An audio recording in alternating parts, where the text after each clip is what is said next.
Today we're doing a day in the life review of the iPhone 12 in 2024. So I'm going to go through a typical day of activities using the phone, taking some photos and videos on the phone, and periodically checking in on the battery percentage throughout the day. All to give you an idea of what it's like using this phone in 2024.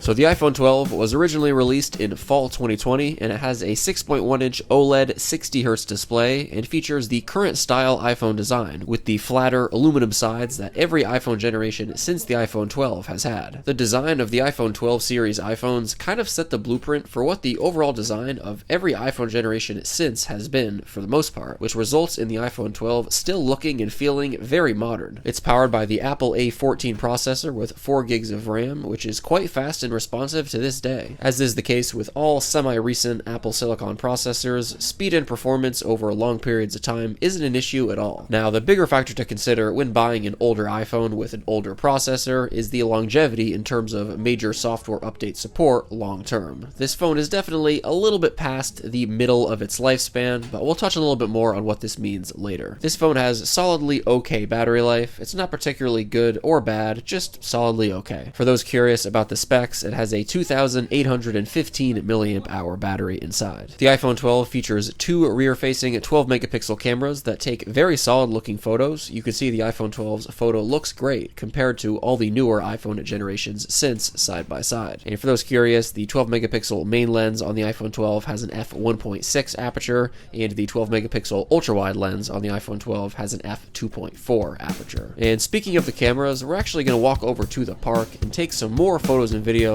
on the iPhone 12 and also on the iPhone 13, 14, and 15 and compare them. So honestly, the camera quality on all the 4 recent iPhone generations here look quite good, with no shockingly apparent differences between the generations at first glance. The iPhone 12's cameras hold up impressively well 4 years later, even when compared to the newest iPhone 15's cameras. And while Apple has continued to improve the cameras on each generation of the iPhone as they've released them, I'd say the biggest upgrade out of these 4 devices that I'm showing right now came this past generation with the iPhone 15, where Apple bumped the main camera lens up to 48 megapixels, resulting in the iPhone 15 being able to output 24 megapixel shots, as opposed to the 12 megapixel shots on all the previous iPhone generations that I'm showing here. This results in more detail and sharpness, which is most noticeable when zooming in on a photo that you've already taken.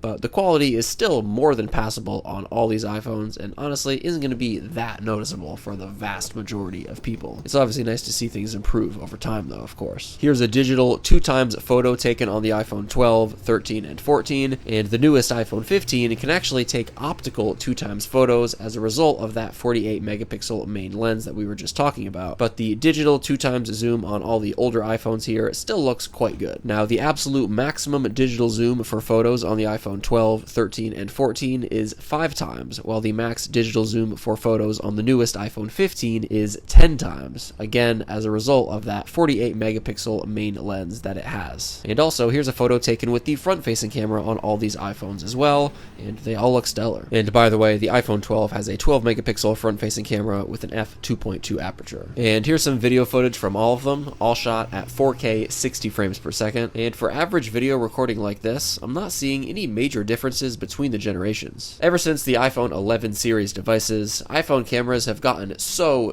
good for any typical photo taking or video recording you'd need as an average person, and arguably for many professionals as well. And the absolute maximum digital zoom for video on the iPhone 12, 13, and 14 is 3x, and the absolute maximum digital zoom for video on the iPhone 15 is 5x. And here's some 4K 60 frames per second video shot with the front-facing camera as well. Nothing to complain about here. The front-facing camera on the iPhone 12 will serve you just fine for any video calls or front-facing videos. So I really have nothing but good things to say about the cameras on the iPhone 12. They've held up incredibly well over the past 4 years. But alright, time to head over to the coffee shop to get some work done. I have around 4 hours of work to knock out, so I spent the next 4 hours or so at this coffee shop just getting some work done. And as usual, I did take a 30-minute break in the middle just to use the phone to catch up on social media, Instagram, and Twitter. And after wrapping up work here, quick battery check, we're currently sitting at 75%. And in a few minutes, we're going to head over to the gym,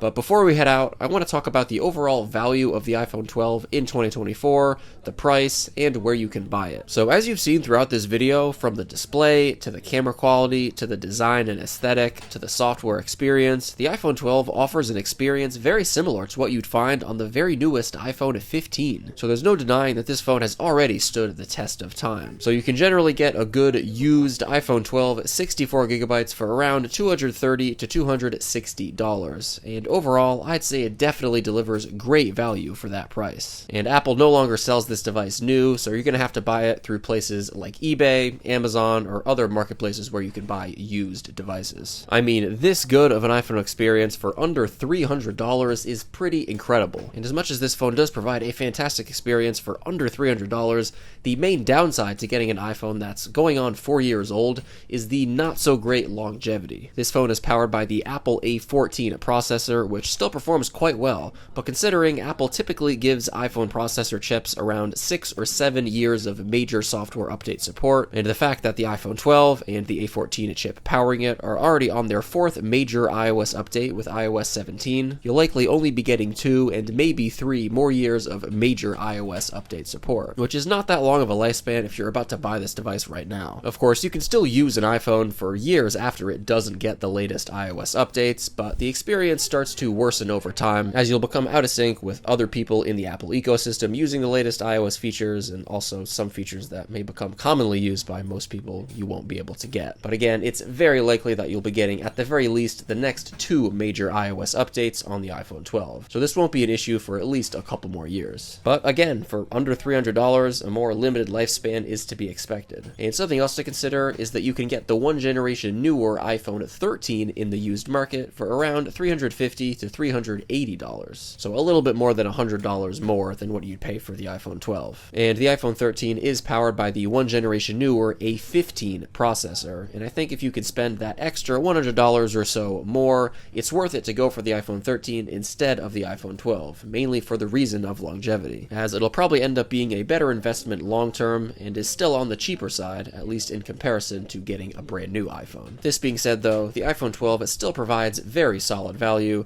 and honestly, it's hard to predict how different the lifespan of the iPhone 12 versus the iPhone 13 will actually be for sure. But generally, the newer the processor powering the device, the more iOS updates the device will get. And something else you should know when buying any used iPhone is the battery health capacity of the iPhone you're buying. As always, the battery performance of any device will vary quite a bit based on the condition of the battery in every specific device, depending on the level of battery degradation. Just to let you know, the iPhone 12 we're using in this video is at 100% battery health capacity. This iPhone is a device that I have dedicated for review purposes, so it hasn't been put through that many charge cycles, but most iPhone 12s circulating in the wild probably are not going to have 100% capacity, as most of them have probably been put through a decent amount of charge cycles. I'd only recommend buying a used iPhone if the battery health capacity is around 90% or higher to ensure you're getting a device with somewhere close to the full battery capacity. You can often find the battery health capacity or some range of what the battery health capacity will be in the listing for the product on whichever marketplace you're on,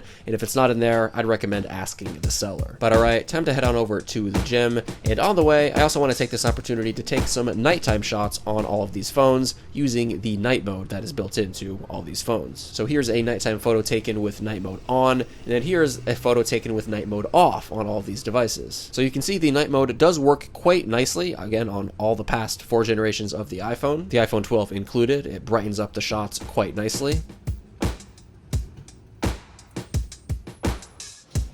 And as usual, we're going to be streaming 1 hour of music using Spotify from the iPhone 12 to my Bluetooth headphones, and we're going to keep an eye on how much battery consumption occurs during that time. So going into it, we're at 68%. And checking in an hour later after our workout, we're currently sitting at 62%. So we lost 6% from 1 hour of music streaming to Bluetooth headphones.